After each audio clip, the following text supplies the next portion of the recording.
I feel like I need to say something before we begin. For the last few weeks I was working on this case. I wrote over 10,000 words script and prepared a lot of graphs and evidence. It was supposed to be debunking Uncle Dane's video about removing random crits from TF2. The only thing that was left was voice recording and putting it all together. I was proud of what I made, an hour-long video pointing out inconsistencies in big YouTubers' work. If enough people will ask, I will still put that video on my channel. But on my own, I don't really want to anymore. You may ask, why would I scrap a month of work in an instant? Well, I found it pointless in the end. The only thing that this video would cause is adding even more oil to the flames of war that is currently ongoing in TF2 community. The war between those who want random crits to stay in the game and those who want to see them gone. I wrote a long essay on how many weapons which are even now considered bad would be completely useless if you would remove random crits. Weapons like Bison, Sandman and Hot Hand were only few examples. I went on a little rant on how making the main TF2 game mode as similar to community-made mode, which is competitive TF2, is a dumb idea. I was going to present graphs showing how many people play competitive on both Valve and community servers, in comparison to those playing on goofy community game modes and casual. All of this was ready to go, yet I decided to not go through with my initial plan. The breaking point, which made me change my line of defense, was a discussion that I had with a random TF2 player on a casual server. He had the remove random crits hashtag in his username. We had a long argument over a few maps on how our side is right, with me defending casual and random crits. There was one aspect that brought us together in the end. We both didn't want a TF2 to die. Now, I will go into a touchy subject for a lot of people, but we all need to face the truth. Our game, TF2, is slowly but surely dying. Even if it won't die due to a drop in player numbers, it will meet its end from the lack of people working on it. That is something that we must accept, because sadly everything good has to go at some point. The only thing that we can do is make this sinking ship stay afloat for as long as it's possible. That's why, in this video, I am going to ask a simple question. Is removing random crits a wise thing to do at this point in time? My answer to this question is a clear no. If you would ask me the same question, propagated this hashtag in 2008, maybe 2012, I would agree with you. Removing random crits back then would be a good decision. If you were to ask me if random crits should be in a sequel to Team Fortress 2, I would still say that they probably shouldn't be included.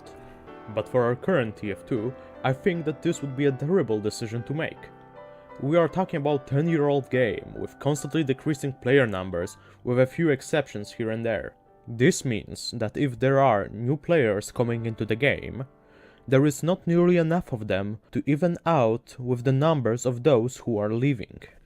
We have two options at this point. Either we make more new players join the game, or we try to prevent the old ones from leaving. Let's be honest, with the low amount of updates TF2 gets, non-existent advertising, dated visuals, and mangled code, this game is not attractive for the current gaming demographic. Now, if you want to find a culprit who is responsible for this being the case, don't blame TF Team. There is so much as so little people can do. If we were to find the true mastermind behind that, it's quite simple. The true criminal responsible for the state of TF2 is time. Over 11 years, many people with different ideas were working on the game. Many people have called TF2 to be a mangled mess of unfinished and abandoned projects, but they all have one thing in common. They are all pretty fun. Medieval mode doesn't fit with an art style, but is pretty fun on itself. Pastime, while chaotic, has its upsides as well. Manpower is a complete mess, but its highlights can be quite entertaining. If anybody wants to start playing this game, it's not for the serious competitive gameplay, but for the fun aspects of it. This game is beloved child of so many minds, which left their mark on it in some way. Over the years, it gave everyone a chance to do whatever they felt like. It doesn't matter if it was trying their hardest to win or being friendly. Those people who were here to see all of those things being added are now being divided into two teams in a war. Why does this thing has to happen? Everyone has the right to enjoy their game as they wish. There is no right way to play TF2. In the end, it's the conflict that makes people leave our game for good. It's both the gigantic ego of the competitive community and resentment toward changes of the casual community, which while pitted against each other, are the true reason why people feel discouraged to partake in this fanbase. Now, I have to mention here, I'm more on the side of the later party. That's mostly because I play the game since 2012 and it has always been a fun casual shooter. The whole mess surrounding Meteor Match has put me even more firmly into this category. Over the years, we became neglected. Valve seems to have forgotten about us. Is our enjoyment of the game not important? For years, friendlies and tryhards have existed together in pubs and there were no problems. I used to think like a lot of current TF2 players.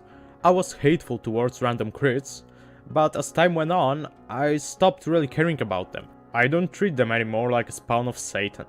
For me, they are just a game mechanic that profits both me and the enemy. I matured over the years spent in this game to see them more as a tool to balance the gameplay between pre-made teams and solo queuing, in which they are pretty good at.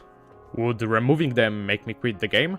I don't think so, because TF2 means to me much more than any other title, but it would definitely kill a big part of my enjoyment. I wouldn't be able to take Holiday Punch and Taunt Kill laughing players because I wouldn't be able to stun them with my gloves anymore. I wouldn't be able to rocket jump into enemy team as an NG and slam their faces with my wrench. I wouldn't be able to go as a Demopan because everyone with a hitscan weapon would obliterate me in seconds.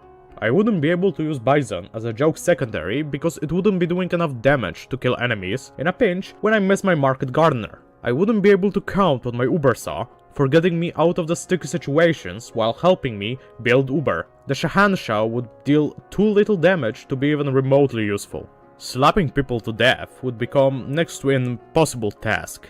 My point is that many things that I love to do, because they are fun, without random crits would completely disappear. They aren't the main reason why I play the game, but they help keep me entertained when there is no update on the horizon. And since lately we are getting at most one update per year, that is a very important thing. I'm speaking only for myself, but I know that at least some casual players think the same. We have as much right to enjoy the game as competitive community has. If they don't like random crits on casual servers, they don't have to play on them.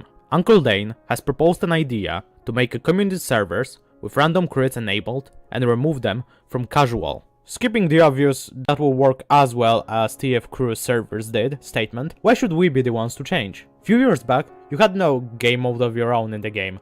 In Meteor Match you got competitive mode into the game, so both casual and competitive players could have a place to live together and coexist. Now, you try to take our place in the game for yourself. Why? Are we not allowed to like RNG in our game? Are we not allowed to disregard objectives completely? We play the game as we want to. We do not tell you how you should play competitive, so we would kindly want you to mind your own business as well. We want to enjoy TF2 as we know and love, the war-themed hat simulator that it's always been for us. I joined to a casual and silly game over 6 years ago. When it inevitably dies, I want it to die as a casual and silly game as well. This is what I fell in love with, and this is what I want to remember. We must be honest with ourselves. If you are trying to prevent this game from dying, you are delusional.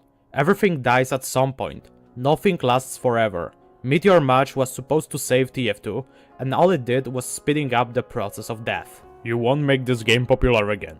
It will not have its renaissance. It is in a certain state, and the only way to go now is down. It won't become a popular esport. The finals of I-63 show this. With 12k people watching the grand finale, it's only 1/5 of the peak player numbers in the game. People aren't interested in competitive, and you have to take note of this. Random crits somehow weren't a problem until now. Except a few jokes here and there wasn't any sorts of big movements against them like this one. It's clear that this is a frantic attempt on fixing TF2.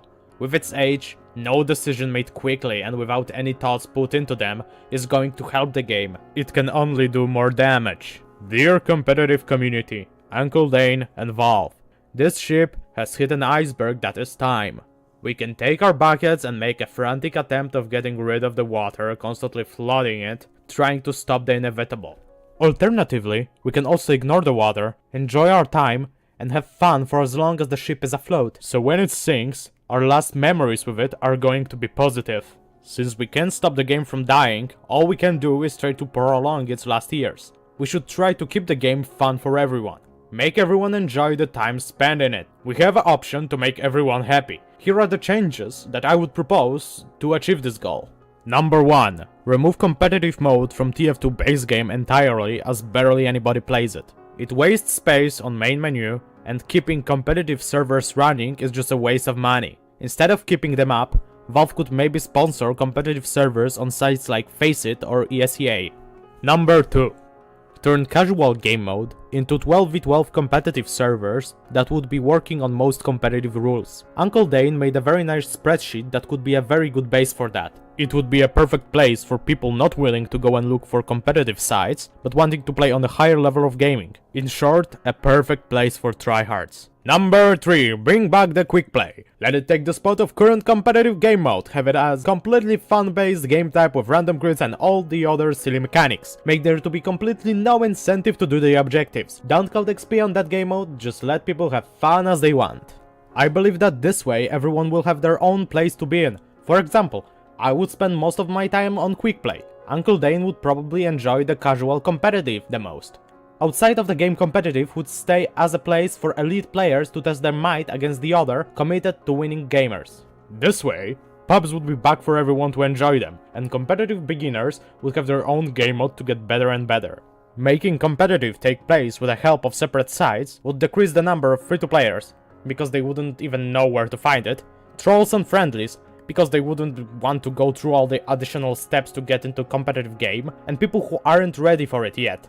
This would also prevent people from spreading between different competitive servers, so the pool of players you could be matched with or against would be much bigger. I believe that everyone has a right to enjoy TF2, no matter if they want to be the best of the best or if they just want to have fun.